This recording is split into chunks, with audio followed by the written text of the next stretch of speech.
Okay, Norton's theorem. Norton's theorem.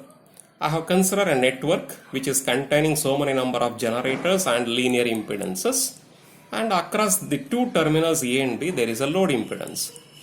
Now equivalent circuit, Norton's equivalent circuit, I can write that one as load impedance as it is I had to write, but across A and B we have to connect parallelly ZL, that is Norton's impedance, and a current source. A current source and a Norton impedance, these two must be connected in parallel.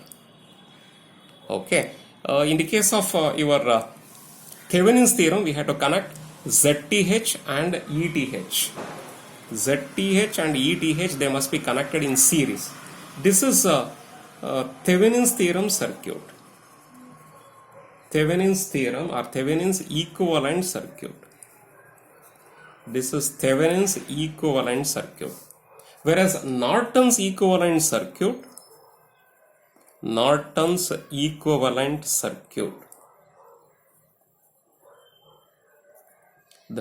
equivalent circuit is, we are not connecting like this in series. We are going to connect, these two are connected in parallel. One is the current source IN.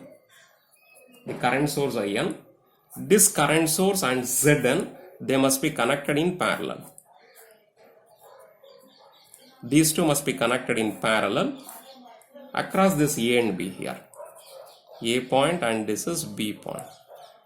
This point as it is that we are supposed to connect across these two, we have to connect ZL. Load impedance as it is present. ZL as it is present. We have to connect like this. This is Norton's equivalent circuit, meaning a number of generators and linear impedances can be removed and we can put one current source and one impedance here. These two must be connected in parallel across this load impedance. Then it is called by the name the equivalent circuit. Instead of using all these things, we can remove and we can put one current source and one impedance. They must be connected in parallel here. Okay, this is Norton's equivalent circuit. And in this case here, IN is equal to, I can write the formula for current. IN is equal to ETH divided by ZTH. See that whatever the current is coming out here now, EMF divided by the impedance. EMF divided by the impedance is the current. ETH divided by ZTH is IN. And the current, whatever it is flowing here is Zn. Zn is equal to ZTH here. Zn is equal to ZTH. They must be equal to each other. Zn and ZTH, they are equal, but ZTH here it is connected in series, but here it is said to be present in parallel. Now how you are going to see that effect? Are they one and the same? We have to see that. This and this, they are one and the same. Equivalent circuit and original circuit. That we have to write. But we know already about the Thevenin's theorem. Thevenin's theorem formula, we are aware of that. So let us have the Thevenin's theorem formula. Okay. Thevenin's equivalent circuit for Thevenin's equivalent circuit. Already we have derived this equation. Okay. In load, ZL is equal to how much? So meaning current through load, current through ZL is I2 is equal to how much? I suppose to write. Therefore I2 is equal to, already we have derived this, ETH divided by ZTH plus ZL. ZTH plus ZL. For Norton's equivalent circuit, this is for Thevenin's equivalent circuit. Now I will write for Norton's equivalent circuit. For Norton's equivalent circuit.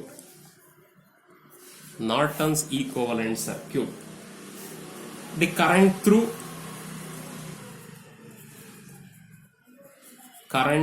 ZL is equal to, I will write I suffix L. The current passing here, the current whatever it is flowing here, I will write that one as I suffix L. That I suffix L is equal to how much? I suppose to write. IL is the current flows through the impedance, load impedance in Norton circuit. Therefore, IL is equal to here. IL, here it is IL. IL is the branch current. IL is the branch current. Branch current is equal to main current into resistance in the other branch divided by the sum of the two resistances. If you want me to write, I will write here. Branch current is equal to, this is the branch current. Branch current is equal to main current into impedance in the other branch. Impedance in other branch divided by sum of impedances. Sum of the impedances. Go for this. So this is branch current. Branch current is equal to main current. Which is the main current? IN. IN is the main current. Branch current is equal to main current into this is branch. IL is equal to main current into resistance in the other branch. Resistance, opposition, impedance in the other branch, that is ZL, divided by sum of the two impedances, Zn, ZL. Zn plus ZL. Zn plus ZL. That's all. Okay, but already we know that IN is equal to how much? IN already wrote now. IN is equal to here. IN is equal to here. Current whatever it is coming out is ETH divided by ZTH.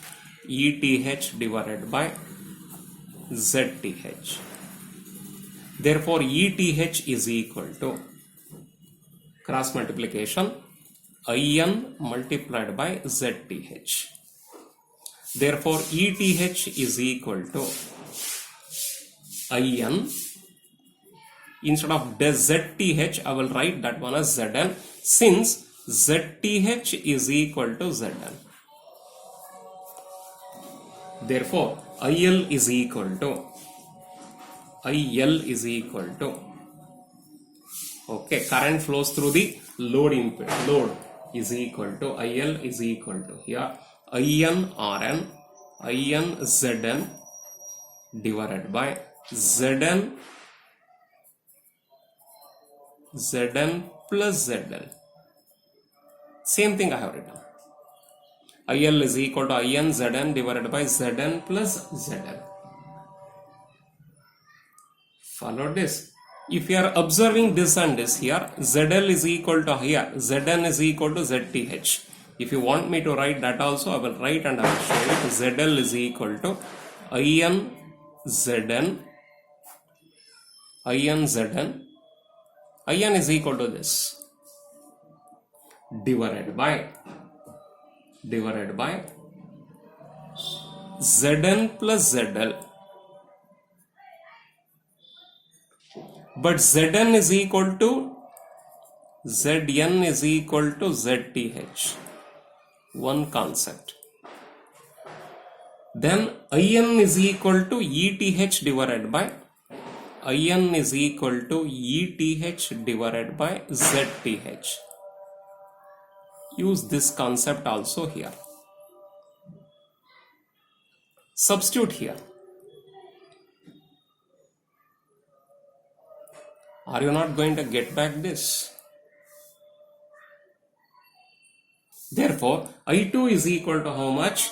IL. See that they are one and the same. ETH is present.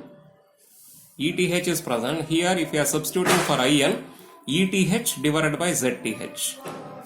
Shall I do it? This one? Okay, see that. IN is equal to how much? ETH divided by ZTH. Zn is equal to ZTH divided by Zn is equal to ZTH plus ZL. These two get cancelled. Therefore, you are going to have ETH divided by ZTH plus ZL. What is that? I2. Therefore, using this, I2 is equal to IL. I2 is equal to IL. Hence, it is Norton's theorem. They are one and the same. Norton's idea this is.